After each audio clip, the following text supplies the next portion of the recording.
Bom, eu vou citar agora inúmeros exemplos, né? Vou colocar aqui alguns exemplos de como a literatura grega e latina, né, como nós podemos contemplar a literatura e qual literatura nós podemos contemplar ou de qual literatura nós podemos nos aproximarmos nesses estudos clássicos.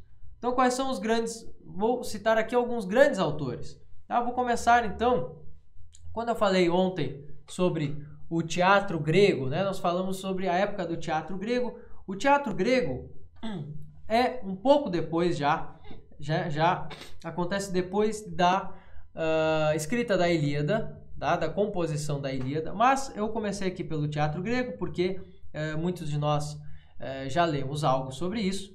Tá? No teatro grego nós temos ali alguns expoentes, eu separei um professor e um discípulo, né, para falar sobre eles. Nós temos ali Ésquilo. Ésquilo faz um trabalho, né? Ele foi vencedor de muitos e muitos teatros. Lembrando que naquela época, era a época de Péricles, nós dizemos que é a época áurea da escrita grega, tá? A época áurea do grego ático.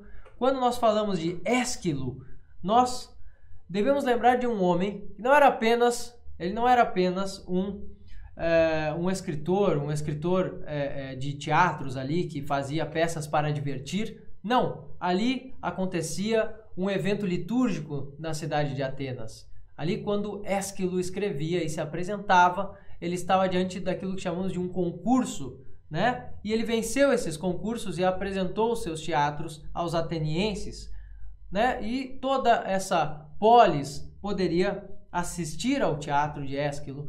Tá? Principalmente as gens assistiriam então a esse teatro e contemplariam todos os elementos que apareciam ali. E eu falo aqui, eu separei, né? Eu pensei num bom teatro de Ésquilo para nós falarmos.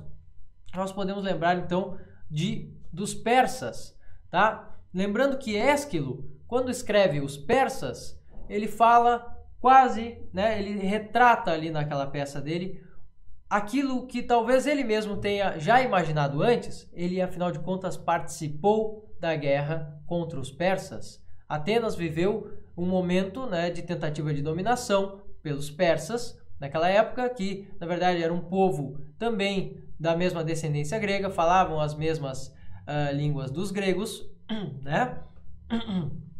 E Ésquilo participou da guerra contra os persas, lutou, e depois que Atenas venceu, somente vários anos depois de ter lutado, Ésquilo faz o teatro dos persas, e ali ele não se contenta. O teatro dos persas não tem a ver justamente com os gregos, né? Na verdade ele tem tudo a ver com os gregos que estavam ali assistindo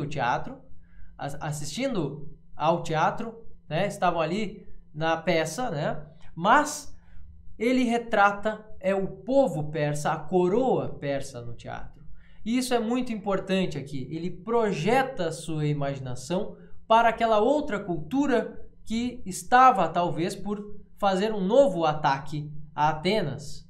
Então ele projeta a sua imaginação e tenta compreender, né? Tenta compreender aquilo que se passava, né? Que se passou na corte dos persas, enquanto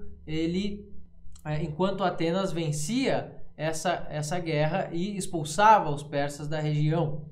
E olha só, olhem como isso é um exercício de imaginação por si mesmo, já desafiador, e Ésquilo vai além disso, né? Ele faz a interpretação, coloca falas e coloca interpretações e discursos na boca desses personagens no teatro dos persas, por exemplo.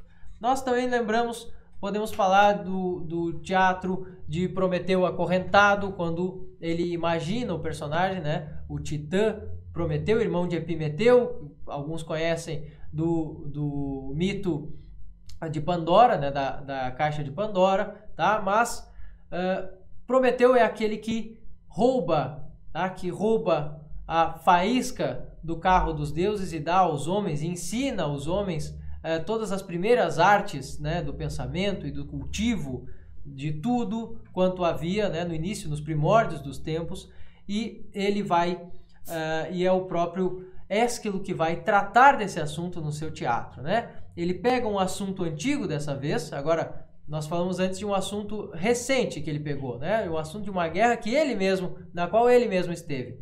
Mas no teatro de Prometeu Acorrentado, ele pega algo dos primórdios, então da crença geral grega, teria acontecido nos primórdios, para tratar no seu tempo e para levar algo daquele mito, daquela mitologia, desse personagem tão forte que é o Prometeu, para o seu tempo, né? Falar até mesmo de algo familiar, falar ali da coroa contra os benfeitores de uma sociedade, né? Então ali tem inúmeras questões, questões do próprio Ésquilo e da sociedade sendo respondidas nesse teatro. Por isso muitos autores vão dizer também que o teatro grego ele está ligado à filosofia. Ele é o primeiro a tratar de assuntos reais e da complexidade e do valor dos assuntos em uma produção literária que classifica esses assuntos, né, que discute, que bota na boca dos personagens ali diferentes discussões e teorias até, tá, sobre esses assuntos e leva todos esses personagens a trabalharem, né, a pensarem, a discutirem entre si grandes questões. Tá? Nós vemos também Sófocles, que coloca, nós conhecemos a ideia, né, o teatro de... nós conhecemos de... Como é o nome daquele personagem? Oi? Agora eu vou esquecer o nome do personagem.